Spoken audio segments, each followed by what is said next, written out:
Not many people realize this, but your favorite LLM can be your therapist, because your therapist understands what you mean. An LLM processes what you wrote, and there's a difference. You read, I feel lonely, and hear fear and grief and a need for connection. A model reads tokens.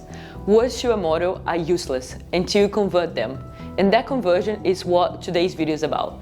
If you get the conversion wrong, you get a model that spouts nonsense or see the word "and" as the ultimate predictor for the customer chart. But if you get it right, everything is possible.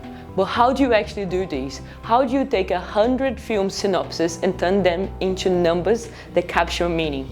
Two tools, TF-IDF and Truncated SVD. Let's do some evil works.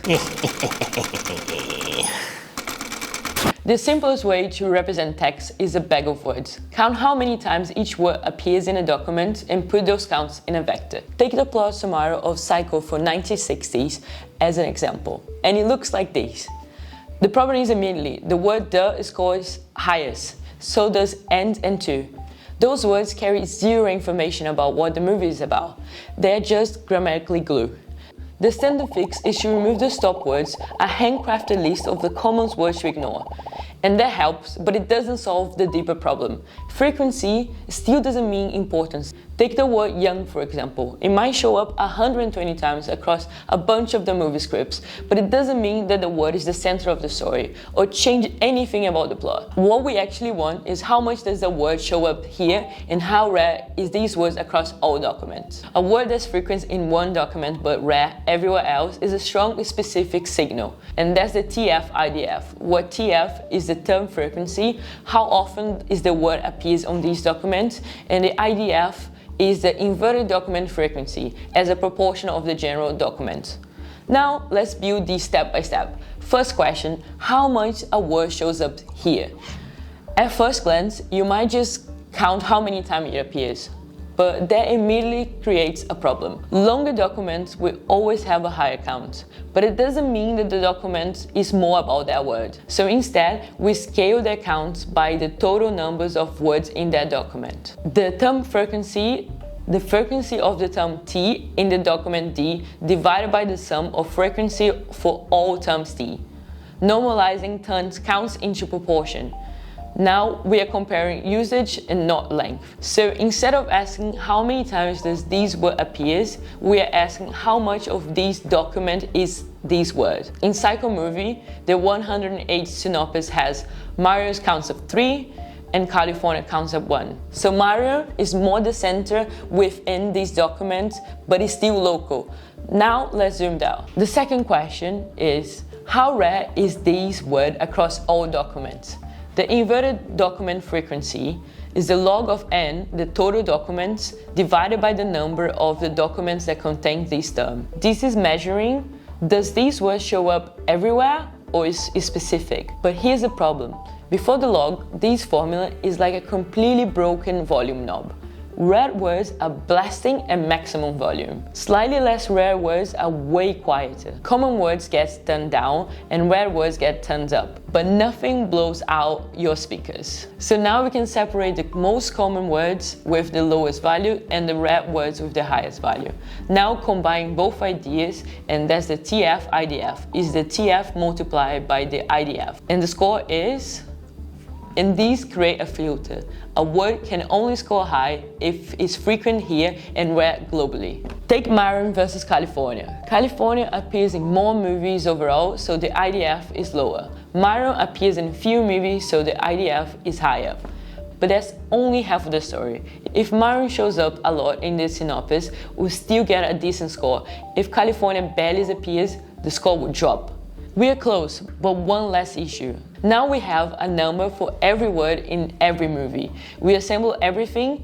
Each document is a vector. Stack them together to make a matrix. So what we're actually working with? A matrix X with 562 rows, one for each horror movie, and 3,545 columns, one for each word. Most of those columns are zeros, and even a simple synopsis already feels noisy and is like a word cloud where every word is fighting for attention with no clear signal. Now imagine handling all that to a model. The 3,000 columns per movie, most of them empty, so you had to figure out what the ring has in common with the witch from all that mess. It will latch on accidents. One film uses 7 days and another uses 8. Now those are load-bearing. And here's a deeper problem. We don't actually care about the individual words. We care about what kind of film it is. Gore, psychological, supernatural. Those are themes, and themes live in clusters of related words, not individual cells of a matrix. So instead of asking which words appears, we want to ask, what direction is this movie pointing to? We don't care about how long a synopsis is. A 2-sentence summary or a 10-sentence summary of the same movie should land in the same place. So we care about the direction that the document is about. And this representation is too big, too sparse, too noisy. We need to compress it without losing the meaning. And that's what SVD does. It takes the important part and leaves out the noise. And that's not all. It also helps us to find the shape hidden deeper inside the data. Because words don't appear randomly. Knife and stab tend to appear in the same film. Zombie and undead do the same. Those words are correlated. Those correlation means that the data doesn't spread out evenly through all the 3000 dimensions. It clutters along in a lower dimension structure. So instead of thinking of words, thinking of patterns of words. And what makes SVD so powerful is it works with any real matrix X. Think of these like these. Each column of V is a weighted combination of words, and that combination defines a theme. And each row of U tells you how strong a document is aligned with each theme. The sigma scales everything by importance.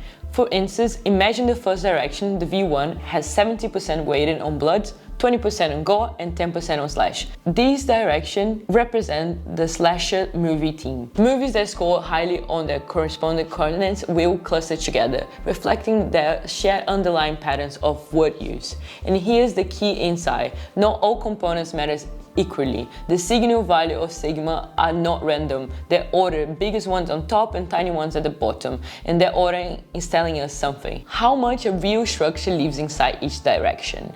The top components capture patterns that show up again and again across many films. And the bottom ones, mostly noise. So instead of keeping everything, we kept only the top K components. Now, 3 things happen at once. Reduce the dimensionality, the 3000 dimensions down to 20. Remove noise by dropping the components with the tiniest singular value. Keep the strongest structure, the themes that actually explain the data. And this is the best possible rank K approximation of the matrix. Nothing else preserves more information in K dimensions. Now we take the results of that compression. And this is the embedded matrix. Each row is now a document. But look what happens. Before, each dimension was a word, mostly zeros. Hard to compare. Now each dimension equals a theme, dense values and meaningful geometry. Each number now answers how much does this document express this pattern. Instead of saying this document has 3 occurrences of Marion, we are saying this document strongly express the serial killer investigation theme. And that is a completely different level of abstraction. And these create something powerful, a space. In that space, similar films land closer together. Different films land far apart. Clusters emerge naturally, and the distance now has meaning, not just mathematically, but semantically.